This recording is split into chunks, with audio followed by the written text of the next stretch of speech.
Bonjour mesdames et messieurs, Nancy Doyon ici, coach familial et on est là toujours pour se parler de la formation en coaching familial, de l'école de coaching familial. Et dans cette vidéo-ci, ce que je veux qu'on regarde ensemble, c'est quoi le coaching familial? En quoi est-ce que c'est différent de ce que tu faisais comme éducatrice spécialisée? En quoi c'est différent de la psychoéducation ou de l'intervention psychosociale conventionnelle?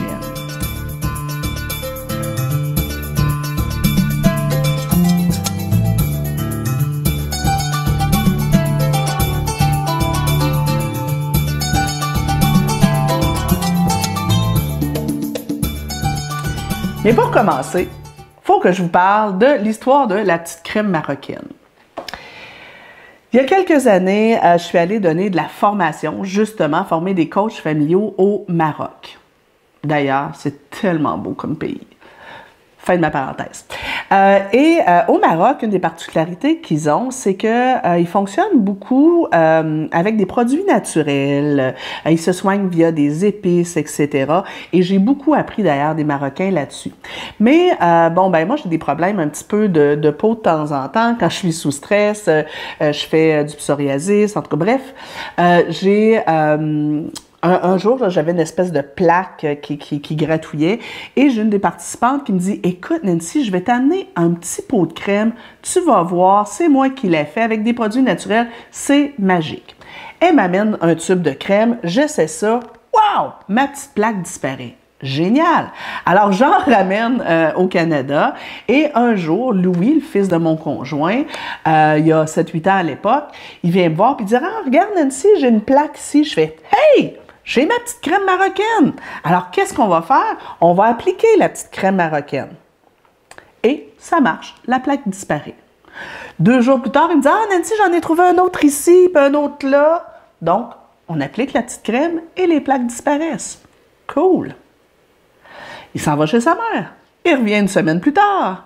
Et là, il dit « Écoute, Nancy, j'espère que tu en as beaucoup de ta crème marocaine parce que j'ai des plaques partout. » Et là, il y en a partout sur le corps. Qu'est-ce que je fais?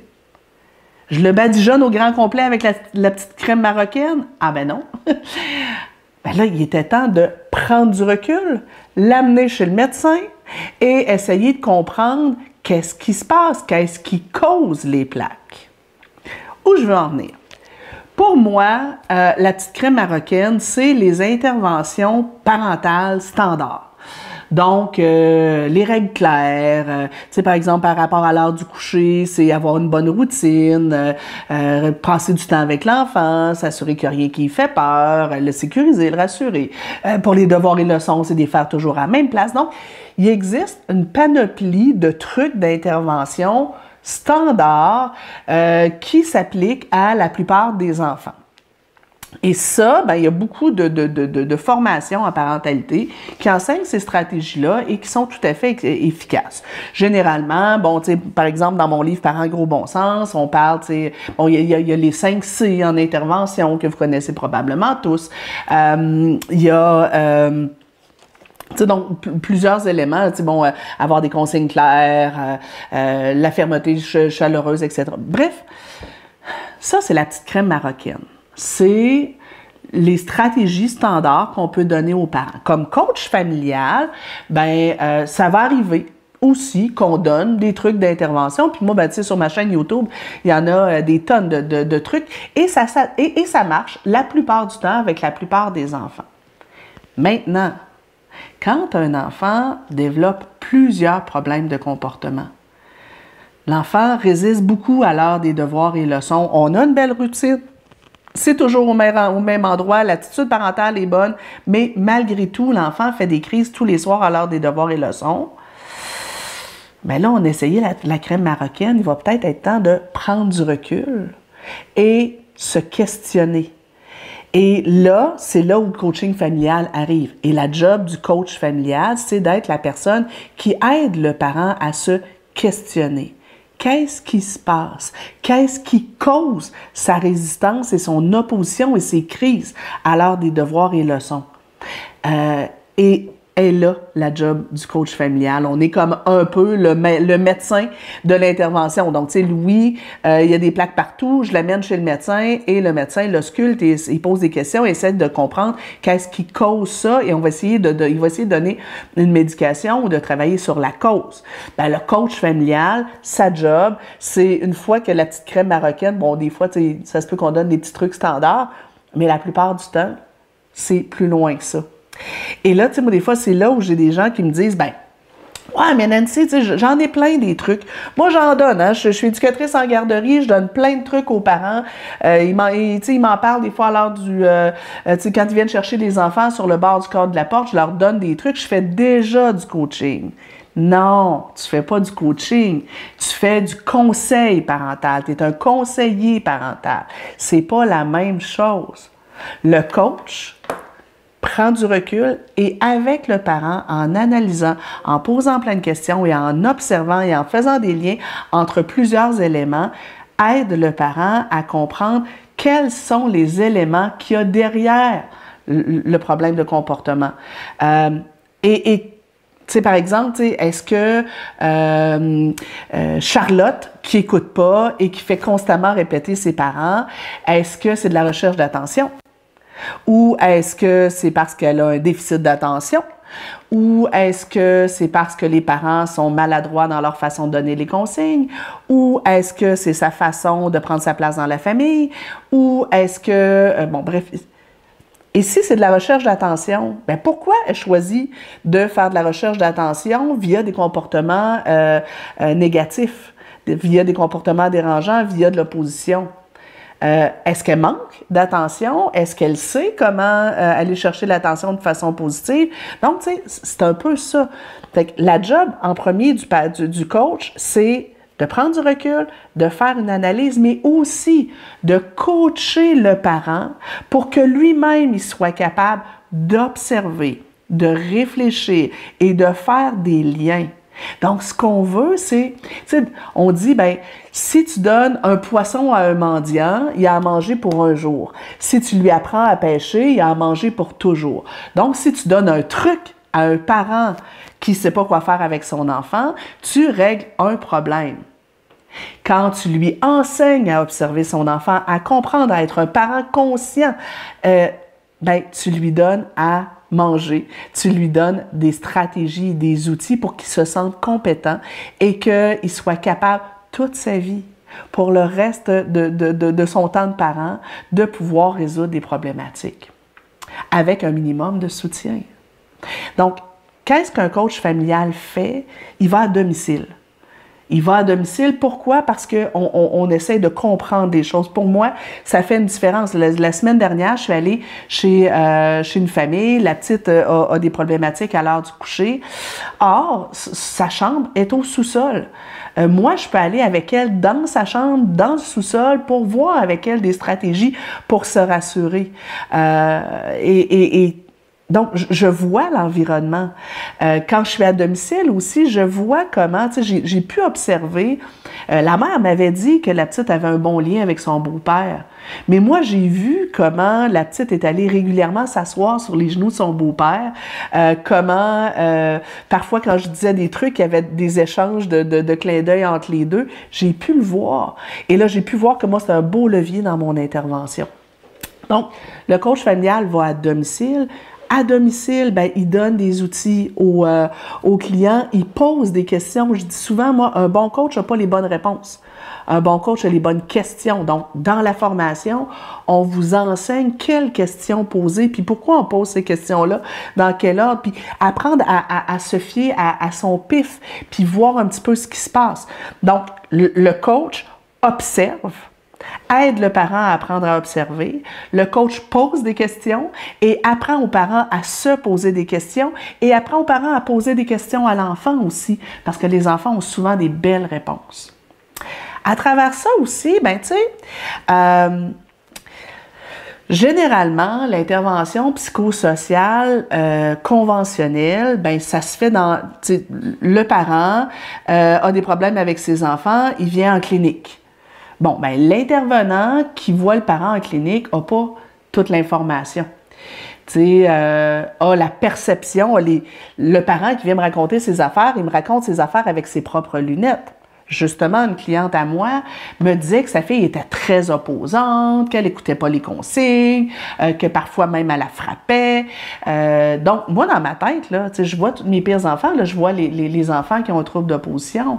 Or, quand je vais à domicile, puis que je parle avec le papa, que je parle avec la petite, et que je vois les interactions, ce que je comprends, c'est que j'ai une maman perfectionniste devant moi. Et que quand la petite fait « Oh, je veux pas aller dans la douche tout de suite », pour la mère, c'est de l'opposition, de la contestation. OK! C'est pas la même chose, là. Donc, moi, quand je l'avais dans mon bureau, j'étais en train de lui donner des trucs pour un enfant qui a un trouble d'opposition, alors que j'ai plus une petite fille qui aime ça s'obstiner, qui aime ça argumenter. C'est pas la même game. Quand la mère dit que la petite, il donne des coups, c'est comme, des petites tapes comme ça, là. Attendez, là, moi, j'ai vu des enfants frapper. C'est pas la même chose. Donc, à domicile, on voit plein de choses. J'ai pu voir les interactions dans le couple. Bref, le coach familial va à domicile. C'est la première différence. Il y a d'autres intervenants qui vont à domicile. On n'est pas les seuls. Souvent, les psychoéducateurs vont aller à domicile. Certains travailleurs sociaux aussi. Mais la plupart du temps, les intervenants, ce qu'ils font, c'est qu'ils font de l'intervention dans ce que j'appelle, ils font de l'intervention dans le conversationnel. Donc, ils discutent avec les parents. Ils s'installent à la table de la cuisine, ils discutent avec les parents, ils discutent avec l'enfant, mais tout se fait dans l'auditif verbal. Comme intervenant, j'explique aux parents comment ils devraient intervenir et le parent m'explique ces choses. Donc, tout se fait dans le verbal. Or, moi, ce que je constatais, puis c'était comme ça que je travaillais avant, là, comme éducatrice spécialisée. Donc, j'allais m'asseoir chez Mme Julie, puis elle m'expliquait ses affaires, puis je lui disais quoi faire. Puis là, elle me disait, oui, OK, je comprends. Après ça, je partais. Mais est-ce que Mme Julie savait comment appliquer? Parce que une des valeurs qu'on a, puis qu'on voit justement dans la formation, c'est que, selon moi, c'est pas la technique que le parent utilise qui va faire la différence, mais l'attitude et la façon dont il va appliquer la technique. Donc, tu sais, moi, je peux bien enseigner la technique 1, 2, 3 à un parent. Premier avertissement, deuxième avertissement, il se passe quelque chose.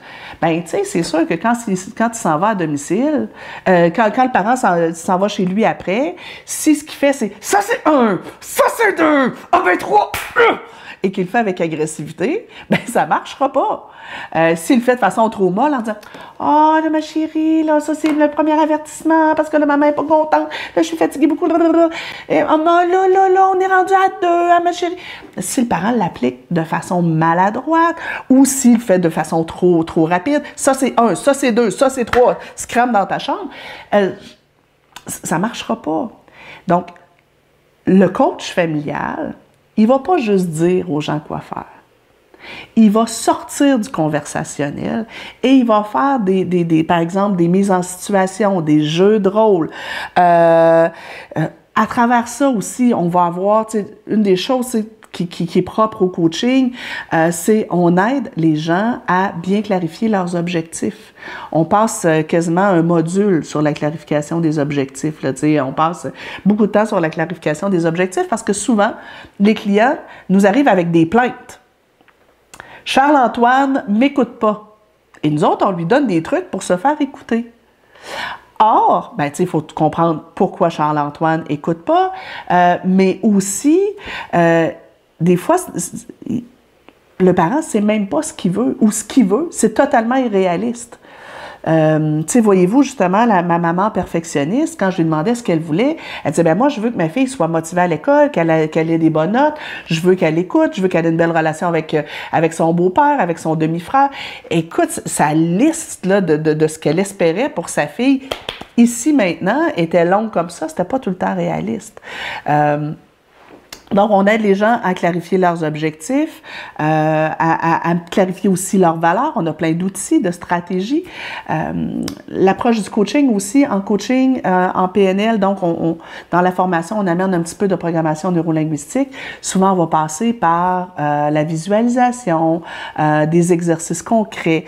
On a des outils très particuliers aussi pour amener des belles prises de conscience.